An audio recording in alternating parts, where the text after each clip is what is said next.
അടിപൊളി ടേസ്റ്റിൽ പെട്ടെന്ന് മോരുകറി ഉണ്ടാക്കുന്നത് എങ്ങനെയാണെന്ന് നോക്കിയാലോ. അതിന് വേണ്ടിയിട്ട് ഞാനിവിടെ കഷ്ണങ്ങളായി എടുത്തിട്ടുള്ളത് കുമ്പളങ്ങയും പച്ചക്കായയാണ് കേട്ടോ. കുമ്പളങ്ങ എന്ന് പറഞ്ഞാൽ ഇളവൻ, ഞങ്ങളിവിടെ കുമ്പളങ്ങ എന്നാണ് കേട്ടോ പറയാറ്. അപ്പോൾ അത് മൺചട്ടിയിലേക്ക് ഇട്ട് കൊടുത്തിട്ടുണ്ട്. ഇനി വേവിക്കാൻ ആവശ്യമായ വെള്ളം കൂടി ചേർത്ത് കൊടുത്ത് നന്നായി ഒന്ന് മിക്സ് ചെയ്തെടുത്തിട്ടുണ്ട് കേട്ടോ. അതിലേക്ക് ആവശ്യമായ മഞ്ഞൾപ്പൊടി ചേർത്ത് കൊടുത്തിട്ടുണ്ട്. ഞാനിവിടെ ഏകദേശം ഒരു 1/4 സ്പൂണാണ് ചേർത്ത് കൊടുക്കുന്നത്. ഒരു 1/2 സ്പൂൺ മുളക് പൊടി കൂടി ചേർത്ത് കൊടുക്കുന്നുണ്ട് കേട്ടോ. ഇനി ഇതെല്ലാം കൂടി നന്നായി ഒന്ന് മിക്സ് ചെയ്യാം. അടച്ച് വെച്ച് കഷ്ണങ്ങൾ വേവുന്നത് വരെ ഒന്ന് വേവിച്ചെടുക്കാം കേട്ടോ. ഏകദേശം ഒരു 10 മിനിറ്റോളം വേണ്ടി വരും. കഷ്ണങ്ങൾ മൺചട്ടിയിൽ കിടന്ന് വേവട്ടെ. അപ്പോഴേക്കും നമുക്ക് മോര് കറിയിലേക്ക് ആവശ്യമായ അരപ്പ് തയ്യാറാക്കാം. അതിന് വേണ്ടിയിട്ട് ഞാൻ ഒരു 1/2 മുറി തേങ്ങ ചിരകി എടുത്തിട്ടുണ്ട്. 4 ചെറിയുള്ളി കൂടി ചേർത്ത് കൊടുക്കാം. നല്ല എരിവുള്ള പച്ചമുളകാണ്. 2 പച്ചമുളക് കൂടി ചേർത്ത് കൊടുത്തിട്ടുണ്ട്. ഒരു 1/2 സ്പൂൺ മഞ്ഞൾപ്പൊടി കൂടി ചേർത്ത് കൊടുത്തിട്ടുണ്ട് കേട്ടോ. 1/2 സ്പൂണോളം ചെറിയ ജീരകവും ചേർത്ത് കൊടുക്കുന്നുണ്ട്, നമ്മൾ നല്ല ജീരകം. ഇനി നന്നായി ഒന്ന് അരച്ചെടുക്കാം.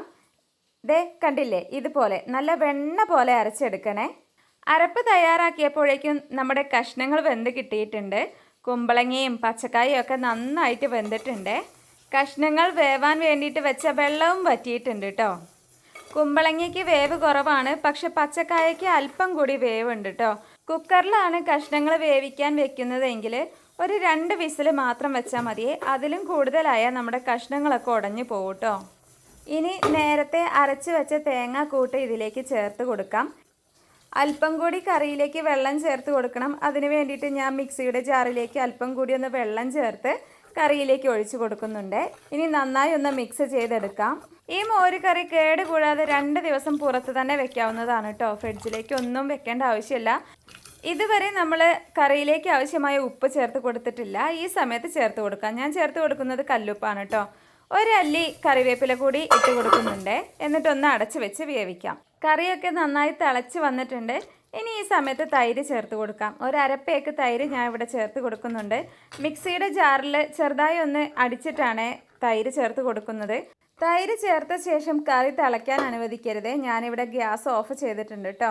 ഇനി നമുക്ക് കറി വറവിട്ടെടുക്കാം. പാൻ വെച്ച് കൊടുത്തിട്ടുണ്ട്. പാൻ ഒന്ന് ചൂടായി വരുമ്പോൾ വെളിച്ചെണ്ണ ചേർത്ത് കൊടുക്കാം. വറവിടാൻ എപ്പോഴും നല്ലത് വെളിച്ചെണ്ണ തന്നെയാണ്.